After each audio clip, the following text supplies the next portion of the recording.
जय जय रामकृष्ण हरी. दर्शक हो, बोलता बोलता आपण आता ज्ञानेश्वरीच्या 14व्या अध्यायाकडे आलो. मी वास्तुतज्ञ ज्योतिर्विद आनंद पिंपळकर आपलं सार्थ सोप्या ज्ञानेश्वरी स्वागत करतो. आज आपण जो अध्याय बघतोय 14वा, त्याचं नाव आहे गुणत्रय विभाग योग. हा अध्याय प्रत्येक माणसाच्या स्वभावाचं, विचारांचं आणि जीवनातल्या वर्तनाचं रहस्य उलगडणार आहे. आपल्या मनात अनेकदा प्रश्न येतो की एकाच घरात वाढलेली दोन माणसं इतकी वेगळी का असतात. एक शांत, एक संयमी, एक सेवाभावी, तर दुसरा महत्वाकांक्षी, अस्वस्थ आणि स्पर्धात्मक असतो, तर तिसरा आळशी, तिरसट आणि निष्क्रिय असतो. या फरकाचं कारण काय असेल? एकाच आई बापाची लेकर. भगवान श्रीकृष्ण सांगतात की प्रत्येक माणसावरती प्रकृतीचे 3 गुण कार्य करतात.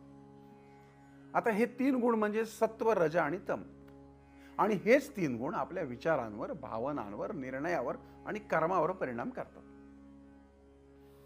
माऊली सांगतात की जसा एका दिव्याचा प्रकाश वेगवेगळ्या रंगाच्या काचांमधून वेगळा वेगळा दिसतो, तसा एकच आत्मा या 3 गुणांच्या प्रभावामुळे वेगवेगळ्या स्वभावाचा दिसतो. आत्मा बदलत नाही, पण गुणांमुळे वर्तन बदलतं. मग आता सत्वगुण म्हणजे काय? तर सत्वगुण म्हणजे शुद्धता, शांतता, विवेक, सत्य, प्रेम, दया, क्षमा आणि ज्ञान. ज्या व्यक्तीमध्ये सत्वगुण जास्त असतो ना, ती व्यक्ती खरंच शांत आणि संयमी असते. आणि ते सतत इतरांच्या कल्याणाचा प्रयत्न करतात आणि तशा प्रकारचं सात्विक तेज त्यांच्या चेहऱ्यावर दिसतं सुद्धा. अशी व्यक्ती यश मिळालं की गर्व करत नाही, ती डाऊन टू अर्थ असते. अपयश आली तर खचत नाही. तिचा आनंद बाह्य गोष्टीवर अवलंबून नसतो. तिला सत्संग, नामस्मरण, चांगले वाचन, सेवा, ईश्वर भक्ती आणि त्याचा प्रसारामध्ये आनंद मिळतो. पण माऊली इथे एक महत्वाची गोष्ट सांगतात की सत्वगुण ही बंधन निर्माण करू शकतो. मी चांगला आहे, मी ज्ञानी आहे, मी धार्मिक आहे, हा सूक्ष्म अहंकार निर्माण झाला तरी तोही मुक्तीच्या मार्गात अडथळा ठरतो. आणि म्हणून सत्वगुण श्रेष्ठ असला तरी शेवटी त्याच्याही पलीकडे जाणं आवश्यक. माऊली पुढे रजोगुणाचं वर्णन करतात. रजोगुण म्हणजे काय?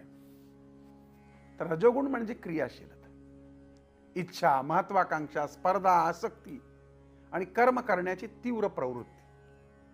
रजोगुणी माणूस सतत काही ना काही मिळवण्याच्या धडपडीत असतो. त्याला यश हवं असतं, पैसा हवा असतो, प्रतिष्ठा हवी असते, लोकांनी आपलं कौतुक करावं असं वाटतं. आणि म्हणून ज्ञानेश्वर माऊली सांगतात की रजोगुण माणसाला काही स्वस्थ बसू देत नाही. त्याचं मन सतत धावत असतं. एक इच्छा पूर्ण झाली की दुसरी, दुसरी झाली की तिसरी. जणू समुद्राचं पाणी प्यायल्यानं तहान भागत नाही, तशी इच्छा पूर्ण झाली तरी याला काही समाधान मिळत नाही. आजच्या काळामध्ये आपण स्पष्टपणाने पाहतो की अधिक पैसा, मोठं घर, मोठी गाडी, मोठे पद, प्रसिद्धी, सोशल मीडियावरचे फॉलोअर्स, या सर्वांच्या मागे धावताना अनेक जण मानसिक शांतता गमावून बसतात.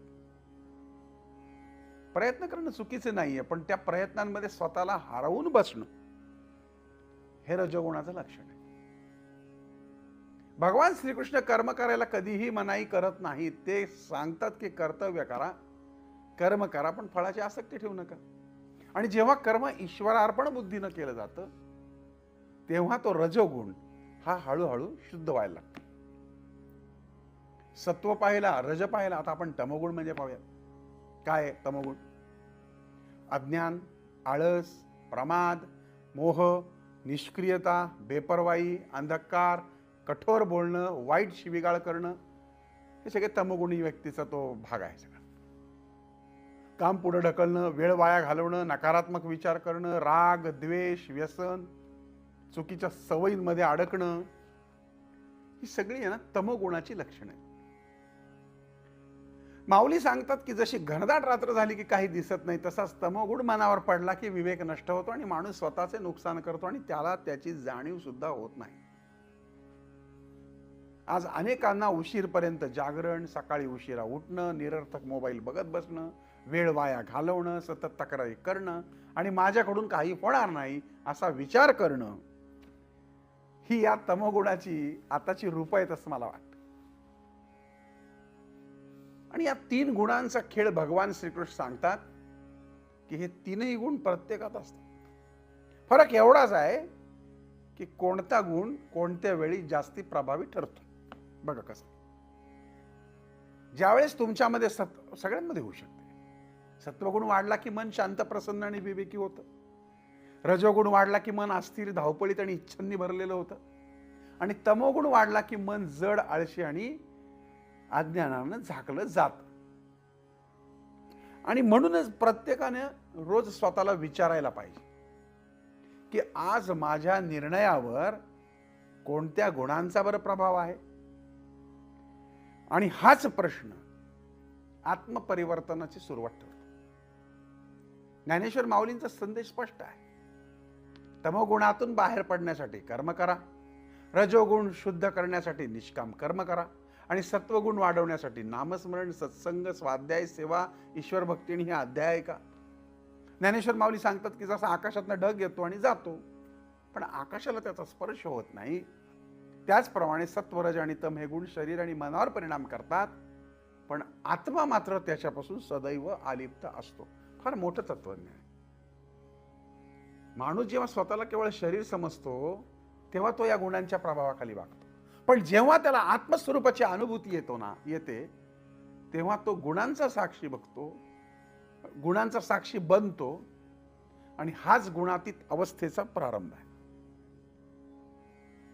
भगवान श्रीकृष्ण अर्जुनाला सांगतात की गुणातीत पुरुष सुख आले म्हणून उन्मत्त होत नाही आणि दुःख आले म्हणून खचत नाहीत. त्यांच्यासाठी मान अपमान, लाभ हानी, जय पराजय, मित्र शत्रू हे सगळे समान असतात.